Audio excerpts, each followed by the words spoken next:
राम दा तपाईँको फोन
जनप्रिय नेता पनि तपाईँ नै हुनुहुन्छ।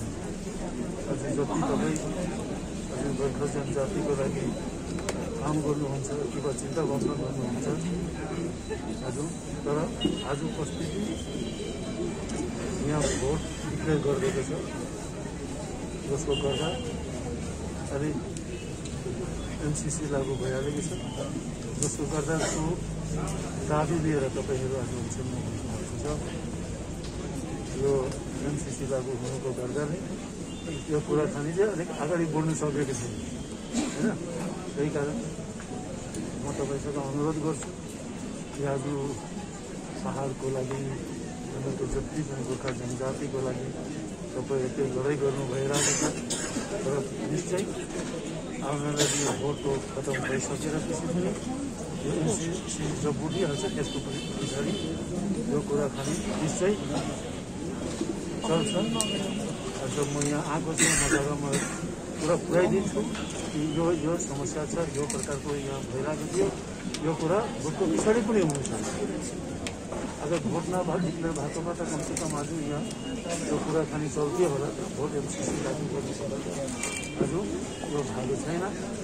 त्यही कारण तपाईँसँग मेरो विनती छ कि तपाईँ 3-4 दिन भइसक्यो, कमसेकम तपाईँ जनप्रिय नेता, आज पुरा गोर्खा समाजलाई तपाईँको दरकार छ। त्यही कारण तपाईँलाई म अनुरोध गर्छु कि तपाईँ यो अनुसार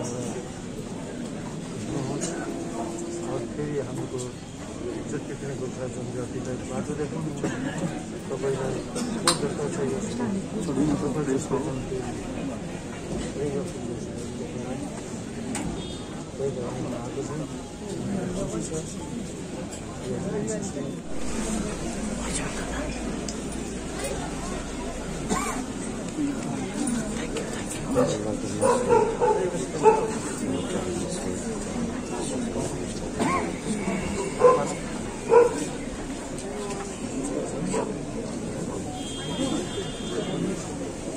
काफी दिनों से मेरा प्रचार किया, उनसे मेरा एक आलादा रिलेशन है। तो मुझे सुना यहाँ पर कि हम लोग अनशन में आज बैठा हुआ है, तो मेरा भी कुछ जिम्मेदार बनता है कि जो मेरे लिए आज उस समय विधानसभा के समय रात दिन एक करके मेरे लिए वो काम किया, आज अनशन के में बैठा हुआ है। तो मैं चाहता हूँ कि आज हमारे विमल गुरुंग जी आज गोरखा जनजाति के लिए ये सबसे बड़ा जनप्रिय नेता है और गोरखाओं के लिए ऐसा एक जनप्रतिनिधि, ये सबसे बड़ी बात है कि आज पहाड़ में आज विमल गुरुंग जैसा नेता भी यहाँ पर है। तो आज हमें चाहिए कि आज को उनका स्वास्थ्य के ऊपर में ध्यान करते हुए कि आप लोग जानते होंगे उनका जो भी दावी है, हमारे गोरखाओं का जो भी समस्या है, ये समस्या को मिटाने के लिए तो बातचीत के दौरान ही मिटती है। लेकिन आप लोग जानते होंगे कि अभी फिलहाल वर्तमान यहाँ पर वोट डिक्लेयर हो गया है और वोट डिक्लेयर होने के बाद में एमसीसी लागू हो जाने के कारण से कोई भी बातचीत आगे नहीं बढ़ती है, जिनका कारण ये जो बातचीत यहीं पर बंद है। तो ऐसे परिस्थिति में अगर अनशन रहे और बात भी अगर आगे ना बढ़े तो मुझे लगता है शायद ये अच्छा नहीं होगा। इसीलिए मैं विमल दा से मेरा अनुरोध है, अपील है कि सबसे पहले तो दादा को भी चाहिए कि जिंदगी में हमारे गोरखा जाति के लिए बहुत सारा काम करने के लिए भी बहुत जरूरी है और जैसे दादा के भी दरकार है। तो हम लोग चाहते हैं कम से कम अनशन तोड़े और ये वोट समाप्त होने के बाद में यहाँ का जो भी खबर है मैं जहाँ पहुँचाना है वहाँ पर पहुँचाऊंगा। उसके बाद में जब सरकार जब भी बुलाती है तो यहाँ पर सारे दल के लोग विमल गुरुंग जी भी जाएंगे और यहाँ का जो भी दावी है कि समस्या है उसको समाधान करने की कोशिश करेंगे। वहाँ पर बैठ के ही तो समस्या का समाधान किया जाता है। आप पर्सनली देखिए ये तो हमारे मेरा पर्सनल भी है, इसलिए पर्सनल इसीलिए है कि मेरा साथ में उनका एक पारिवारिक रिलेशन है कि नहीं, कि वो मेरे लिए जितना किया है तो शायद आज मुझे अपने आप खुशी है कि कम से कम उसका इस समय में मैं कम से कम उसके साथ में। तो हम लोग निश्चय यहाँ का जितना भी खबर है हम लोग तो पहुँचाएंगे। ये मेरा फर्ज जो भी होगा आफ्टर इलेक्शन के बाद में इसके ऊपर में बातचीत करना हम लोग जगह में हम लोग पहुँचाएंगे। इसके लिए तो मैं यहाँ पर आया हूँ। तो इसीलिए मैं विमल से मैं मेरा अपील है, अनुरोध है, अपना छोटा भाई समझ के अभी हमारे समाज में हमारे गोरखाओं के समाज में उनको बहुत जरूरी है और उसका अच्छा होने भी दरकार है, रहना भी जरूरी है। और ये एमसीसी लागू होने के कारण से बात भी नहीं बढ़ रही है। इसीलिए मैं अनुरोध करता हूँ कि ये अनशन छुड़ाए और आने वाला दिन गुरुंग जी ने क्या गुरुंग जी से बातचीत हो रही है हमारे।